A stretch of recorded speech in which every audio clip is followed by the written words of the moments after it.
Dostlar, hər birinizi 6-cı dərsdən salamlayıram. Bu dərsdə nələr öyrənəcəyiksə diqqətlə qulaq asın, çünki hər biri çox önəmli bir terminlərdir. Buradakı terminlərdən sizə izah edəcəyim şeylərdən birincisi order blokdur, ikincisi isə pair value gapdir. Və bunların hər birinin nə olduğunu sizə ayrı-ayrılıqda izah edəcəm və ondan sonra onu qrafikdə necə tapa bilərsiniz, sizə onu izah edəcəm. Sadəcə belə bir məsələ var. Bu odur ki, məsələn, insanlar deyək ki, uşaq vaxtı velosiped sürəndə 4 təkərli sürüb sonra velosipedi sürməyə başlayırıq. Yəni 2 təkərli keçirik. Bu 4 təkər bizə öyrədir ki, biz velosipeddə öz çəkimizi düzgün idarə eləyək. Yəni düzgün idarə eləyək. Ondan sonra da ki, məsələn, əlimiz, ayağımız öyrəşdikdən sonra biz 2 təkərə keçək və orada rahat sürməyə davam eləyək. Baxın, bu indikatorlarda da mən indi sizə order blokları, fair value gapləri necə çəkilir, onu izah eləyə bilərəm. Amma ola bilər ki, bəziləriniz bunu məsələn qrafikdə səhv taparsınız və bu sizə ziyan verər. Ona görə ilk başlardan elə indikator üzərindən gedəcəm ki, siz özünüz də biləsiniz ki, order blok nədir, fair value gap nədir və necə çəkilir. Onların hər birini bildikdən sonra artıq indikator olmasa belə siz özünüz manual olaraq qrafikin içində məsələn order bloku da tapa biləcəksiniz. Ondan sonra fair value gap'i də tapa biləcəksiniz və s. İlk başlarda mövzumuz order blokdur. Gəlin bura bir dənə order blok yazım. Yəni bilinsin ki, order blok haqqında danışıram. Order blok nədir? İndi mən sizə onu bir-bir izah edəcəm. Gəlirik indikator hissəsinə. Bu indikator hissəsində bura yazın order blok. Okay. Order blok yazdıktan sonra burada yazılıb ki order blok detektor lux algo 28.3K. Baxın bunu seçirsiniz. Seçdikdən sonra sizin qarşınıza bu cür belə bir işarələr çıxacaqlar. Gördüyünüz kimi. Baxın bunların hər biri bu yaşıl rəngdə olanda nə olur? Bullish order blok. Bax order blok iki cür olur. Bullish order blok. Buna order blok əvəzinə həmişə qısa şəkildə OB də yaza bilərsiniz. Məsələn, mən ola bilər ki, yazaram ki, burada hansı səbəbdən girmişəm, yazaram bullish OB. Bilin ki, yəni burada bullish order blok var deyə OB yazmışam. İndi isə və ikinci də nə var? İkinci də var ki, bearish order blok. Yəni qalxan order blok, düşən order blok. İndi baxın, burada bullish order blok bərabərdir yaşıl rəngə. Bərabərdir.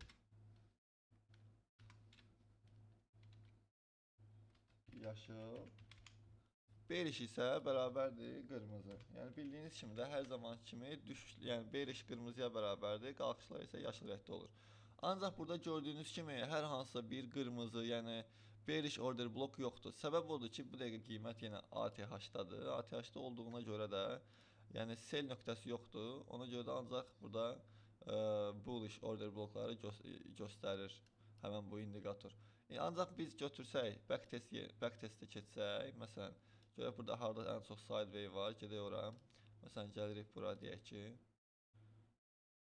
start new, gələk bura. Baxın, gördüyünüz kimi burada nə oldu?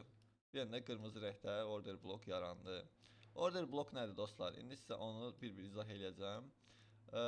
Order blok odur ki, məsələn, deyək ki, yazıcı yerə sizə izah eləmişdim. Məsələn, qiymət əgər risk düşür, baxın burada görürsünüz qiyməti. Qiymət məsələn gəlir düşür. Düşən momentdə orada order blok əslində burada yaranıb. Gəlin sizə elə oradan izah eləyim. Baxın bu qiymət gəlir buradan məsələn bu 4 saatlıqda göstərir də. Gəlin onu 1 saatda keçirdim ən yaxşı. Gördüyünüz kimi baxın burada da artıq bearish order bloklar yarandı. Bearish order blok qırmızı rəngdə, bullish order blok isə yaşıl rəngdə olur. İndi sizə bunun nə cür yarandığını, hardan yarandığını izah edəcəm. Bu məsələn deyək ki, order blok hardan yaranıb? Yaşıl order blok. Məsələn gəlir qiymət, deyək ki, düşüşdədir də, düşür. Amma bu hissədən risk məsələn deyək ki, böyük institutionlar, banklar tez giriş eləyirlər. Məsələn o giriş eləyən kimi buradan qalxırsa, burada həm dəstək yaranır, həm də order blok yaranır. Baxın bu order blokdur.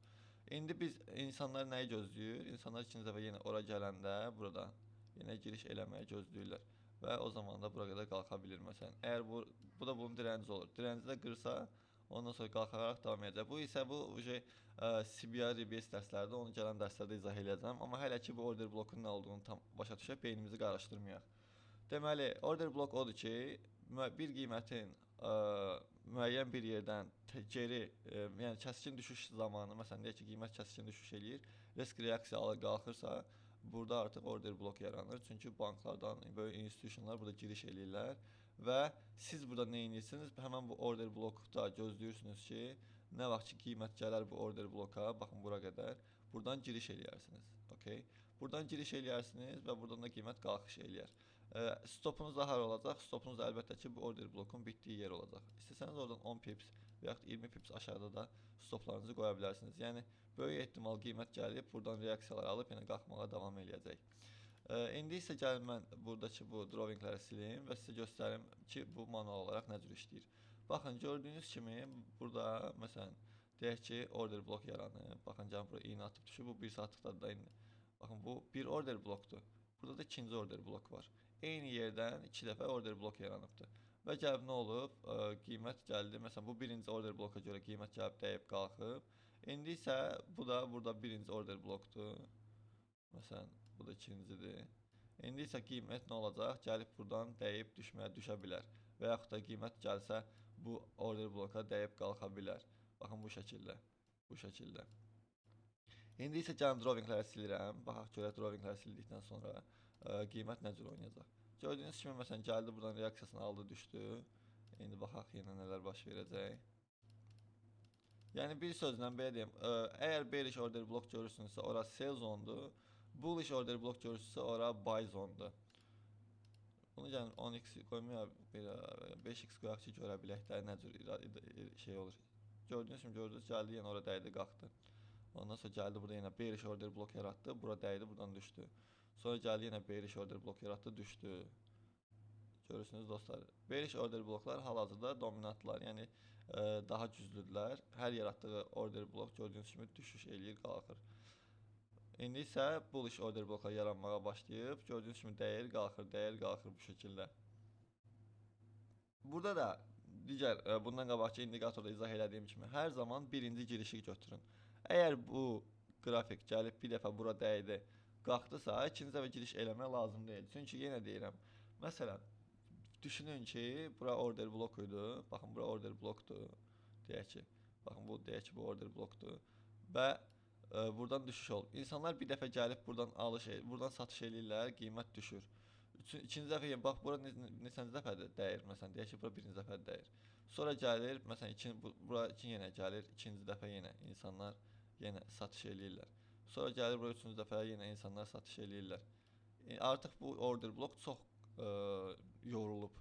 Yəni insanlar artıq oradan 3 dəfə düşdüyünə görə 4-cü dəfə oradan satış eləməyə bilərlər. Ona görə qiymət əgər ora qalxarsa bundan sonra biz oradan satış eləməyəcəyik, gözləyəcəyik. Çünki artıq ora təhlükəli zona ola bilər. Çünki artıq 2 dəfə, 3 dəfə oradan reaksiya alıb düşübdür. Burada da indi eyni qaydada gördüyünüz kimi bir dəfə dəyib düşmüşdü, ikincini artıq onu hiss eləmədi. Bu da deyək ki, üçüncü toxunuşdu. Gördüyünüz kimi dördüncüdə qırdı, həmən order bloku ləğv elədi. Amma siz əgər onu bir dəfə istifadə eləmiş olsaydınız, bir dəfə istifadə eləyəndə məsələn buradan okey qazanacaqdınız, buradan qazanacaqdınız, buradan qazanacaqdınız. Amma yenə deyirəm, bu ikilənsə təhlükəlidir. Ən əsası budur. Baxın, bu birinci dəfə dəyəcək. Nə qazanırsınızsa buradan qazanırsınız bu şəkildə. Bunu saxlamamışam, bu da öz-özünə gedib. Burada da eyni qayda ilə gördüyünüz kimi, məsələn order blok yaranıb, bearish order blok gördüyünüz kimi. Sonra birinci dəfə toxunuşdan məsələn 4207-dən 4030-a qədər düşüb. Görün nə qədər düşüb qiymət. Siz əgər buradan sell açıb axıra qədər gözləsəydiniz, hardasa 2000 pips profit eləyə bilərdiniz. Yəni bu order blok o qədər güclü olacaqdı. Buraya neçə dəfə dəyib dostlar? Bir dəfə dəyib düşüb, okey. İndi ola bilər ki, ikinci dəfə də reaksiya alsın, amma biz artıq zaten qazandığımızı bu order blokdan qazanmış olacağıq. Daha önce ikinci dəfə girməyin mənası yoxdur. İndi buraxıram yenə. Baxaq görək həmən order blok nə qədər güclü olacaq. Görürsünüz ona çatana qədər də başqa order bloklar yaradır, amma gördüyünüz ikinci toxunuşda belə artıq onu qırdı, rahatlıqla getdi. Bu da bu şəkildə dostlar, baxın. Hər bir bu order bloklardır, məsələn bearish order blokdur, bullish order blokdur. Bunların hər biri sizin üçün giriş eləməyinizə bir səbəbdir. Məsələn görürsünüz ki, qiymət dəstəkdədir və yaxud dirəncdədir. Siz məsələn dirəncdədirsə, sizin üçün sell eləməyə bearish order blok bir səbəbdir. Əgər dəstəkdədirsə, sizin üçün giriş eləmək üçün bullish order blok bir səbəbdir. Okay. Bəs biz bu səbəblərimizi daha da necə artıra bilərik? O zaman biz bu səbəblərimizi artırmaq üçün mənə elə gəlir ki, order blok dərsi artıq yəni sizə aydındır. Siz özünüz, mən sadəcə sizə yönləndirirəm. Siz özünüz daha da ətraflı araşdırın, baxın görün nələr, hansı mənbələrdən nələr tapa bilərsiniz ona aid tam başa düşmək üçün. Burada mən çox məlumatlar verə bilərəm. Sadəcə çox məlumatlar versəm beyniniz qarışa bilər. Mən sırf qrafik üzərindən bunu necə istifadə edə bilərsiniz onu sizə izah eləyirəm. Bir daha təkrar eləyirəm. Əgər bu bullish order blokdursa, buradan alış eləyirsinizsə, stopunuzda mütləq bu bullish order blokun baxın bu bitdiyi yerə qoya bilərsiniz.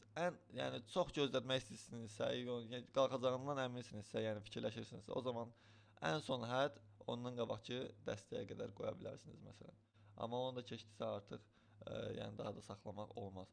Əlbəttə ki, bu 4 saatlıqdadır. 4 saatlıqda bu order blokun stop yeri ilə dəstəyin arasında çox fərq var. Biz məsələn baxsaq 15 dəqiqəlikdəki order bloklara, orada məsələn elə olmayacaq.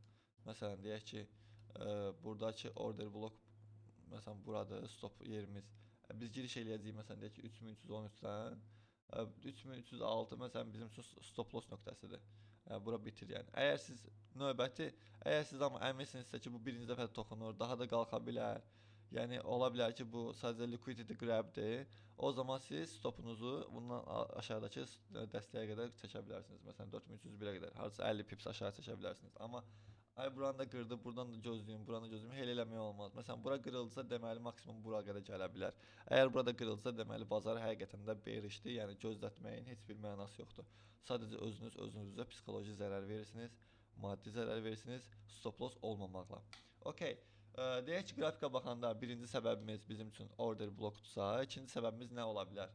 İndi isə sizə ikinci səbəbin nə olduğunu və onu hansı indikatordan əlavə edə bilərsiniz, onu sizə izah edəcəm. İndi isə mən bura yeni indikatorumu və nəyin nə olduğunu izah edəcəm. Bura yazıram FVC. Yəqin ki, bir çoxlarınız eşitmişsiniz FVC. FVC nədir? FVC-nin açması Fair Value Gap'dir. Burada da Fair Value Gap 2 cür olur. Məsələn, Fair Value Gap'in də 2 forması var. Bunların nə olduğunu indi buraya yazıram. Diqqətlə baxın siz də. Fair Value Gap'də də Bullish Fair Value Gap var və Bearish Fair Value Gap var və bunlardan da bildiyiniz kimi, gəlin buraya yenə də qeyd edeyim ki, siz də dəftərinizə bu cür yazarsınız. Value Gap və Bearish Value Gap. Bunun nə olduğunu sizə izah eləməyim üçün elə indikatoru əlavə edib göstərsəm daha yaxşı olar. Gəlirsiniz bu indikator hissəsinə yenə də buradan axtarış yerinə yazırsınız Fair Value Gap və buradan bu Lux Algo yenə Lux Algo'nun Fair Value Gap indikatorunu seçirsiniz və beləliklə buradan görə bilərsiniz ki, yeni məsələn bura rənglər gəldi. Məsələn qırmızı rənglər, yaşlı rənglər. Burada da indi qiymət 4322-dir. Yəqin ki, bazarı geri çəkmişəm burada. Qoy biraz da geri çəkək, lap rahat baxaq. Gəlin biraz qiyməti çəkək rahat dala. Baxın, indi burada görürsünüz eyni qaydada. Baxın, bunlar bayaq nə idi bu rənglər? Bunlar order blokuydu. Amma indi də burada baxın bu rənglər çıxıb ortalığa.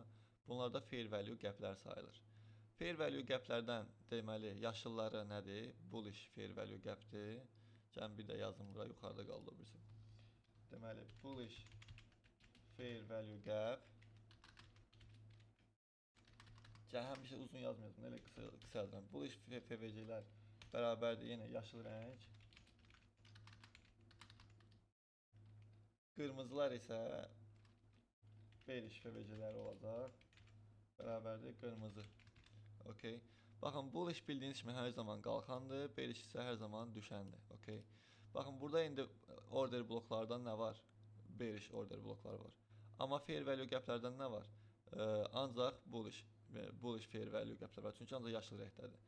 İndi bizə xoş olardı ki, biz məsələn deyək ki, sell axtarırıq buradan, order blokdan. Düzdür, bura 2-ci, 3-cü, 4-cü, bəlkə də 5-ci toxunuşdur artıq bu nöqtəyə. Yəqin ki, buranı qırar bir müddət sonra, çünki bura çox şey olub, gördüyünüz kimi qırdı və ikinci toxunuşdan buradan düşüş yaşadı. İndi nə baş verəcək burada? Baxın. Görək burada biraz da düşüş yaransa, ola bilər ki, bearish FVC yaransın. Baxın, görürsünüz, indi order bloku sındırıbdır, amma burada FVC yaranıb.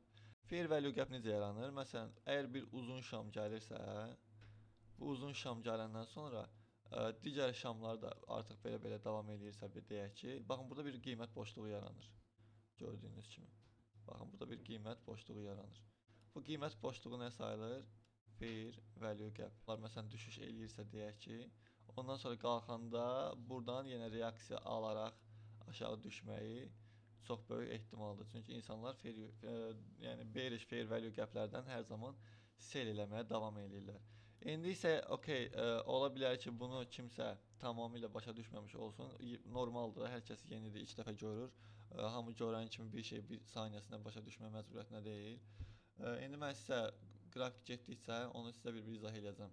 Və hər birinin üstündə girişlər eləmək üçün səbəbləri necə plusslamalısınız beyninizdə onu izah edəcəm. Gördüyünüz kimi baxın, burada nə baş verdi? Eyni zamanda order blokundan reaksiya alaraq özünə başqa bir order blok yaratdı və eyni zamanda burada özünə qırmızı rəngdə, yəni qırmızı rəngdə fair value gap nə deməkdir? Bearish fair value gap yaratdı. Bu deməkdir ki, bizim artıq buradan, bu zonadan 4343 düz zonaya keçədi biraz, amma yəni bizim buradan sell eləməyimiz üçün 2 dənə səbəbimiz var. Həm bizim üçün burada bearish order blok var, həm də bearish fair value gap var. Bu deməkdir ki, bizim buradan artıq sell eləməyimiz, yəni daha uyğundur. Və yaxud da buy eləmişiksə, buralardan buy eləmişiksə, burada da 2 dənə bizə sell üçün səbəb verirsə, bizim buralarda təpə eləməyimiz də uyğundur. İndi isə buraxıram, gəlin görün nə qədər qiymət düşəcək. Gördüyünüz kimi həmən bu nöqtədən qiymət ancaq aşağı düşməyə davam elədi və yenə order blok yaratdı. İndi isə gördüyünüz kimi bayaqçı buradan düşüş aldıqdan sonra gəlib burada ən aşağıdakı bullish order blokdan sonra da özü üçün bullish fair value gap yaratdı, yəni FVC yaratdı və eyni zamanda gördüyünüz kimi ancaq buralardan reaksiya alaraq qalxmağa davam elədi və burada da özü üçün yeni FVC'lər yaratdı. İndi baxın görün bu fair value gaplardan neçə dəfə reaksiya alaraq qalxmağa davam eləyəcək. Görürsünüz, ora geri qayıtmadı, oralıq olmadı, elə getdi, qalxdıqca özü üçün fair value gap yaratdı, qalxmağa davam elədi. Gördüyünüz kimi burada da yenə özünə fair value gap yaratdı. Yenə bunu bir basamaq olaraq istifadə elədi. Bunu da görürsünüz, bir basamaq olaraq istifadə elədi. Qalxdı buna, sonra bunda, burada da eyni qayda ilə fair value gapləri özünə pilləkən kimi düzəldə gedir. Yəni siz hər birində görə bilərsiniz ki, məsələn yuxarıda görürsünüz heç bir bearish order blok yoxdur, ancaq bullishdir. Bullish order blok var, bullish fair value gaplər var. Hər birini pilləkən olaraq istifadə eləyə gedir və siz də hər birində məsələn əməliyyat açıb break-even saxlaya belə davam etsəniz, görün siz hardan hara qədər əməliyyat saxlaya bilərsiniz. Yəni bunların hər biri sizə girdiyiniz əməliyyatları saxlamaq üçün bir səbəblər ola bilər və yaxud giriş eləmək üçün bir səbəblər ola bilər. Bu iki indikatordan istifadə eləyərək özünüz üçün girişlər tapıb və yaxud da giriş elədikdən sonra qrafikdə qalmaq üçün, yəni əməliyyatları saxlamaq üçün səbəblər tapa bilərsiniz. Deməli, buradan da sizə ən əsas üçüncü trend şeydə izah eləyim, indikatorda izah eləyim. Bir də indikatorlardan əlavə order bloklardan giriş üçün order blok, fair value gap və bu ikisini kombo eləyib, məsələn, üçüncü kimi də digər əgər bir strategiyanız varsa əlavə eləyə bilərsiniz. Mən hər zaman trend xəttini əlavə eləyirəm. Trend xəttini də məsələn, əgər düzgün çəkməyə bacarmırsınızsa, o zaman burada onun da indikatoru var. Gəlirsiniz buraya yazırsınız trend line with breakouts. Baxın burada. Buradan trend lines with breaks olanı seçirsiniz. Və bundan sonra sizin üçün belə özləri, yəni indikator özü sizin üçün trend çəkməyə başlayır. Bu B hərfləri ki var burada, bunların hər biri breakout deməkdir. Breakout yəni qırılım deməkdir. Deyək ki, buradan baxın, düşən trend çəkib adam, indikator və qiymət də düşürmüş belə. Sonra gəlib bu indikatorun, bu həmən trendin üstündə bağladığına görə bura yazılır B, yəni breakout. Bu deməkdir ki, düşən trend qırıldı. Düşən trend qırılarsa nə baş verər? Daha da qalxış baş verə bilər. Amma retestdən sonra. Məsələn, buradan da eyni zamanda qalxan trend davam edir. Görürsünüz dostlar. Baxın, qalxan trend davam eləyir. Eyni zamanda qiymət gəlib bura. Baxın, burada həm fair value gap var, həm də nə var? Qalxan trend var. Gəlir həmən qalxan trendə dəyir, qalxmağa davam eləyir. Sonra gəlib buradan aşağı düşəndən sonra bu hələ ki bu trendə dəyməyib də. Əgər bu trendə dəyib qırmış olsa, burada da breakout yazacaq. Amma görürsünüz heç oralıq olmayıb da, gəlməyib ora. Daha da gəlib, məsələn, buradan özü üçün indikator düşən trendə göstərirsə, o düşən trendi gəlir daha da qırır deyə Burada yenə breakout yaradır. Gördüksünüz, yenə bu breakout yaranır. Bu nə deməkdir? Ancaq bullish trendlərin qırılımlarını göstərir. Məsələn, qiymət qalxdıqca qalxır, qalxdıqca qalxır, belə-belə. Gəlin indi qoyaq görək hara qədər davam edəcək bu. Görürsünüz dostlar, burada da order blok yaratdı. Fair value gaplər yaratdı, qalxmağa davam elədi. Bunların hər biri sizin üçün dediyim kimi dərsə başında nə demişdim? Velosipedin arxa iki təkərləri də sizə kömək eləyir ki, qrafiki daha düzgün başa düşəsiniz, daha düzgün idarə eləyəsiniz. Girişləriniz varsa düzgün şəkildə saxlayasınız. Əgər xeyrdəsinizsə və yaxud da ziyandasınızsa, məsələn görürsünüz ki, deyək ki, baydasınız, amma düşən trend artıq başlayıb, qalxan trenddə qırılıb. O zaman siz artıq başa düşə bilərsiniz ki, hər hansısa bir əməliyyatı ziyanda saxlamağın heç bir mənası yoxdur. Bağlamaq lazımdır. Beləliklə ziyanınız da vaxtı-vaxtında tez kəsmiş olarsınız. Belə dostlar, bu 3 dənə indikatoru əlavə eləyərək öz qrafikinizə, qrafiki daha yaxşı, daha rahat başa düşə bilərsiniz. Bu qədər sadədir. Bu 3 dənəsini kombo olaraq bir-birinə pluslayın, özünüz üçün girişlərə səbəblər tapın. Nə qədər çox səbəbləriniz olsa, əməliyyatlarınız o qədər uğurlu olar. Hər kəsə uğurlar.